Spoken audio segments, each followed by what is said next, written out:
Hello everyone and welcome back to another tutorial video. On this video we're going to import an employees table. This information would be used for the HR function in a business.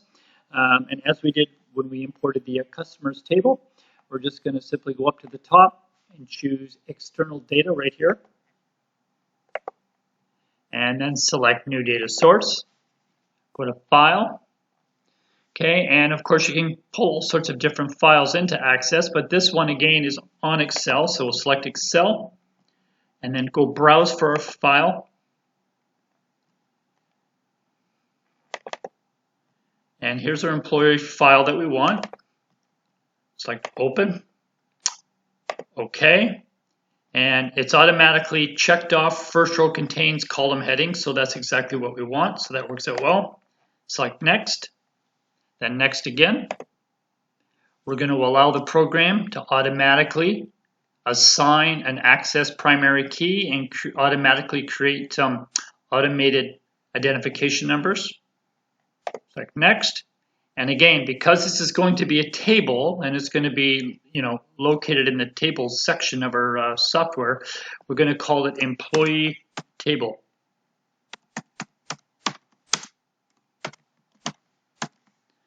And finish, and then close. Now we'll go back up here where you can see that we've created it. We're going to double click to open it. And we need to make some modifications to this table. And we're also going to be adding some fields. So I'm just going to adjust the column widths here, just like you would in Excel before we switch over. There we go. Now in order to do this, we're going to want to throw it into design view, but before we do anything, I want to just right click and save it. Okay, then go up to the top of your screen here to the Home tab, select Home, View, and Design View. Here we are. So again, this first field will be the name of our table, our entity name, and our primary key, and we want to call this Employee ID. Okay. And then let's call this Employee Name. And then we want to create some other fields here. We want the address, and we'll leave the data type as short text, the city, the province, the postal code,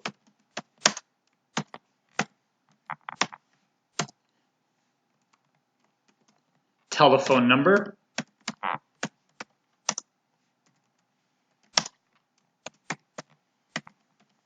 and lastly, social insurance number.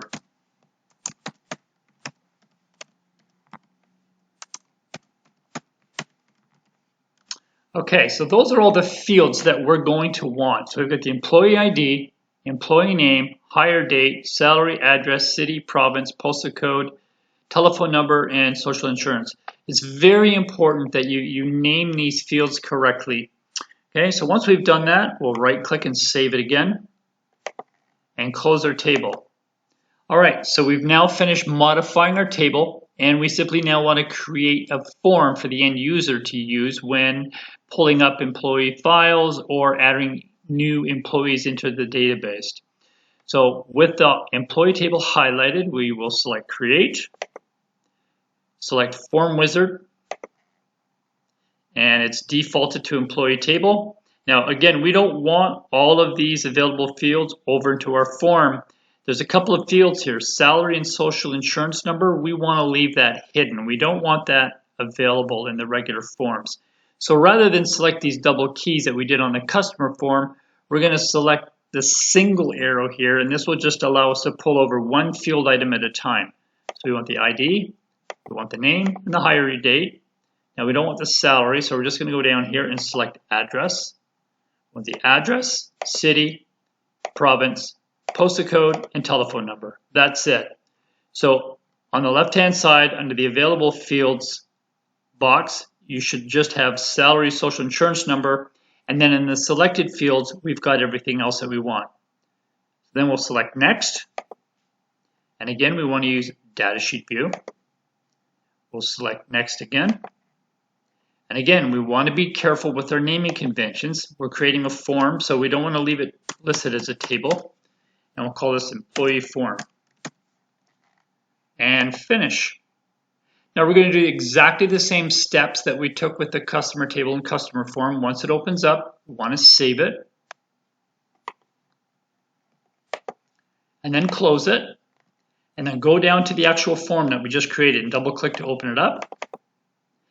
And we can see that it is automatically opened up into a data sheet view again. And we want it to open up into form view when we open and choose the form, just like we did with the customers table. So we'll go up and select property sheet just above the employee form tab. And we go over here and we want to make sure it says form, and then go down to where it says data sheet, or pardon me, default view again, and where it says data sheet, select the drop down arrow, single form, and then go back over to our tab, right click and save, and then close. Right, now we want to make sure that it's going to work the way we're expected. So let's open up the form again, and you can see here that it's opened up in form view. Okay, so once again, look at how we have, it's very important that we name things correctly. So you have our tables module, we've got customers table and employee table. Then we go down to our forms module, we've got customer form and employee form. These naming conventions are going to be very important as we continue to build our program. So again, just please be careful of these naming conventions and make sure that you name them accordingly. That's it for this tutorial, and we will see you on the next one.